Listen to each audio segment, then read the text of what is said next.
আমি আগেও বলেছিলাম, আগেও একটা টিভি ইউটিউব করেছিলাম, কিন্তু আমি খুব গুরুত্ব দেইনি। কিন্তু আজকে দেখছি যে ধর্মীয় ব্যাপারটা হঠাৎ করে সেটা সাংঘাতিক টার্ন নিল। ফিরহাদ হাকিমের কথা বলছে। ফিরহাদ হাকিমের কথাটা সে তার জলসায় গিয়ে বলেছে। বলতেই পারতো যে আমার ইসলাম সব থেকে ভালো ধর্ম, সব থেকে মহান ধর্ম, আমার হজরত মোহাম্মদ সব থেকে ভালো নবী, ভালো কিছু সব বলতে পারেন, তার বলার রাইট আছে।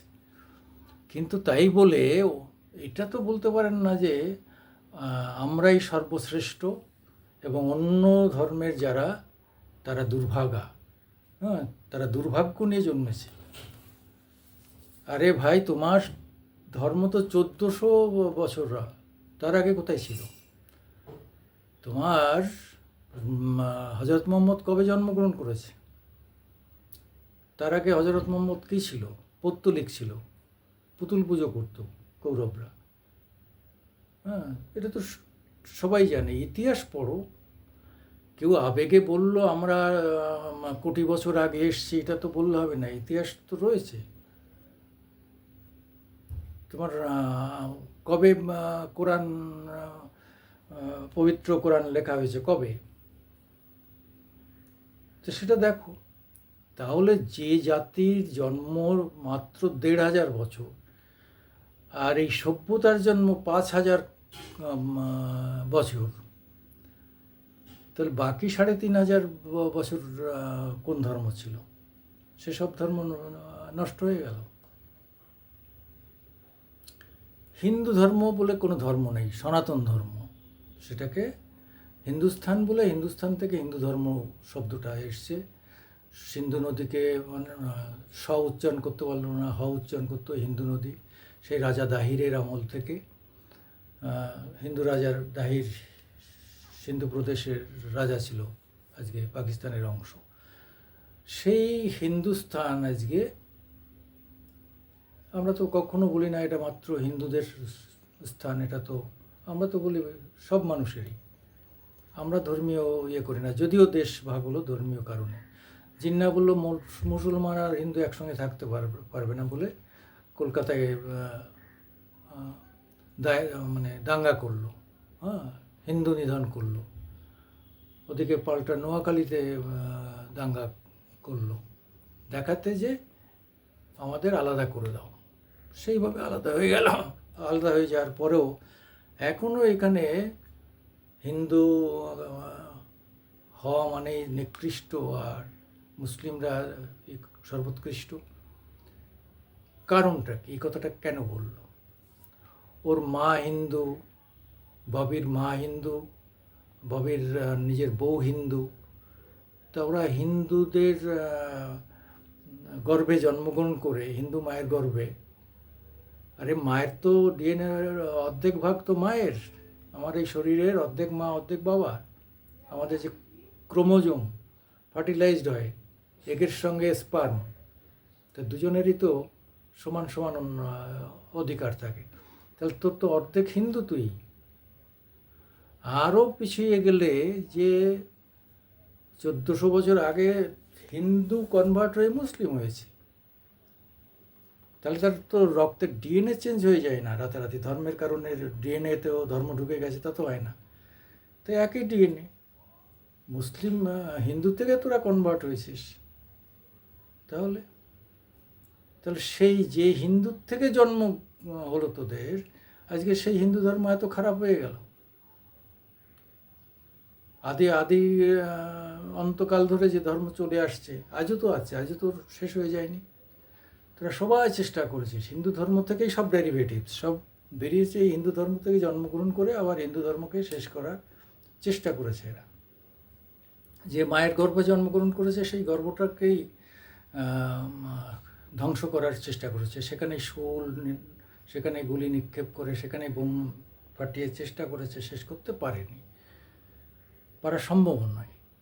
কেন? যে ধর্ম শুধু গ্রহণ করে, কাউকে বাদ দেয় না, শর্তংশে জুদা করে না, কারোর গলা কেটে ফেলে না, হ্যাঁ, এই যে আজান, আজানে কি বলা হয়?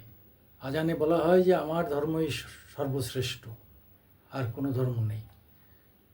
তো আমরা তো বলতে পারি যে আজান বন্ধ করে দাও, এরকম এই ধরনের সাম্প্রদায়িক, প্রতিটা মুহূর্তে সাম্প্রদায়িক শব্দ দিনে 5 বার, মাসে 150 বার, আর বছরের 4,500 বার শুনতে হচ্ছে এই ভারতবাসীদের, এই হিন্দুদের শুনতে হচ্ছে।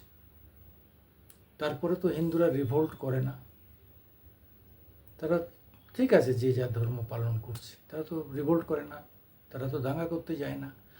কোথাও কোথাও বিচ্ছিন্ন কোনো ঘটনা ঘটলো, সেটাকে তো সার্বিকভাবে ধরা যায় না, কোথাও কোথাও বিচ্ছিন্ন ঘটনা ঘটতেই পারে, সেখানে হিন্দুরাও দায়ী হতে পারে, আমি বলছি না। কিন্তু কথাটা হচ্ছে ইন জেনারেল হিন্দুরা কখনো এই ধরনের জিঘাংসা, হিংসা, মাথা কেটে ফেলা, কারোর জীবন নাশ করা, এটা করে না। আরে হজরত আয়েশার চিঠিটা পড়ো না, আমি এখনও চিঠিটা রেখে দিয়েছি। হজরত আয়েশার চিঠিটা পড়ো না, সেখানেই সে বলে দিয়েছে যে সে পঞ্চম না ষষ্ঠ বিবি, তারপরেও আরও মানে টোটাল 12 জনকে বিবাহ করা হয় এবং আরও 2-3 জনকে এক্সট্রা রাখা হয়েছিল। তো আমরা এসব নিয়ে তো আলোচনা করি না, কারণ ব্যক্তি জীবন নিয়ে আলোচনা নয়, তিনি কি বলছেন সেটা অনেক বেশি গুরুত্বপূর্ণ। তার কথাটা যদি ভালো থাকে সেটাকেই গ্রহণ করা উচিত, তার ব্যক্তিগত জীবন নিয়ে তো বলার কথা নয়। শ্রীকৃষ্ণর ষোড়শ গোপিনী বলা হয়, তা শ্রীকৃষ্ণ নিজেই বলেছেন, আমি যা বলবো, আমি যা বলি সেটা তোমরা গ্রহণ করো, আমি যা করি সেটা তোমরা গ্রহণ করতে এসো না, কেন সেটা সম্ভব নয়। একজন বৃহৎ মানুষের পক্ষে, মহান মানুষের পক্ষে যা করা সম্ভব, একজন সাধারণ মানুষের পক্ষে সেটা করা সম্ভব নয়। সেই জন্যে বলা হয় হজরত মোহাম্মদ নিজে কী করেছেন সেটা বড় কথা নয়, তিনি যা বলেছেন সেটাই মান্য করা উচিত। তিনি যদি হিংসার কথা বলেন, সেটাও ভাবা উচিত মানুষের, যে হিংসাটা কি সঠিক। তিনি যদি বলেছেন কিনা আমি জানি না, তবে অনেকেই বলে যে মুসলিম ছাড়া আর বাকিরা সব কাফের, এবং কাফেরদের হয় মুসলমানে কনভার্ট করো, যদি তারা মুসলমান না হতে পারে তাদের শির কেটে ফেলো, এবং তাদের মেয়েদের আলামত করো, তাদের নিয়ে এসে হারেমে ঢুকিয়ে দাও। এ তো সবাই জানে। এখন তো যারা মুসলিম থেকে যারা অ্যাথেইস্ট হচ্ছে, যারা মুসলিম থেকে ধর্ম নিরপেক্ষ হচ্ছে, অর্থাৎ নাস্তিক, সোজা কথায় যারা নাস্তিক হচ্ছে, তারা তো প্রতিদিন যে ধরনের আলোচনা করেন, তারা তো করছেন, এই ইউটিউবে করছেন, তারা প্রকাশ্যে বলছেন। কই তাদের কজনকে তোমরা মেরে ফেলতে চেয়েছো? অনেক মুমিনরা তাদের সঙ্গে কাউন্টার করতে গেছে, তারা পারেনি, কারণ তারা ধর্ম গুলে খেয়ে বলেছে কোন কোন সূরায় কোথায় কী ধরনের লেখা আছে এবং সেটা কতটা অমানবিক। হ্যাঁ, বলছে একজন ধর্মের এত বড় মানুষ, সে একটা 6 বছরের মেয়েকে কী করে বিয়ে করতে পারে, সেটা তো রেপের সমতুল্য হয়।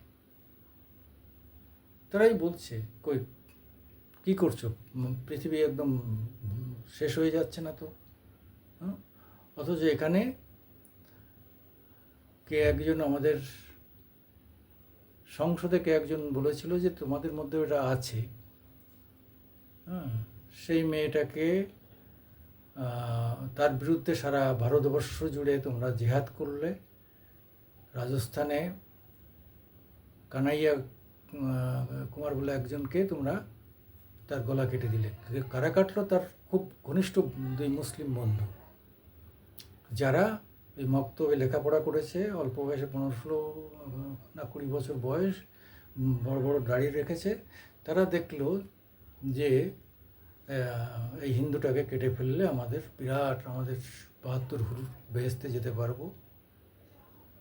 তা এই যদি অবস্থা হয়, এবার তো অ্যাথিস্টরা বলছে যে তারা কোথা থেকে বলছে যে আর 42 বছর আছে মুসলিম ধর্ম, তারপরে মুসলিম ধর্ম শেষ হয়ে যাবে। এটা আমার কথা নয়, এটাই অ্যাথেইস্টদের অনেকের কথা, যারা কোরআন পড়ে এইসব বলছে। জানি না সত্য মিথ্যা, কেউই শেষ হবে না, সবারই থাকুক। আমরা সবাইকে নিয়ে চলতে চাই, সম্প্রীতির বন্ধনে আমরা আবদ্ধ থাকতে চাই। তবে একটা জিনিস বলি, সনাতন শেষ হবে না। বহু জায়গায় নতুন নতুন করে সনাতনপন্থীরা সারা পৃথিবী জুড়ে, হ্যাঁ, রাশিয়া, ইটালি থেকে আরম্ভ করে ইউরোপ থেকে তো আজকে মুসলিম বিতাড়ন হচ্ছে, এবং সেখানে সনাতন ধর্মকে আহ্বান করা হচ্ছে। কেন? সব থেকে শান্তির ধর্ম সনাতন ধর্ম। সনাতন ধর্মীরা গান বাজনা উপাসনা করে, তাদের মুখ থেকে কোনো একটা হিংসার শব্দ বেরোয় না। যাই হোক, আমি সুকুমার দেবনাথ আপনাদের সামনে মাঝে মধ্যে আসি। আপনারা আমাদের মানে রোজই আসি। আপনারা একটু আমাদের লাইকস দেবেন, শেয়ার করবেন এবং যথারীতি আমাদের একটু সাবস্ক্রাইব করবেন। নমস্কার।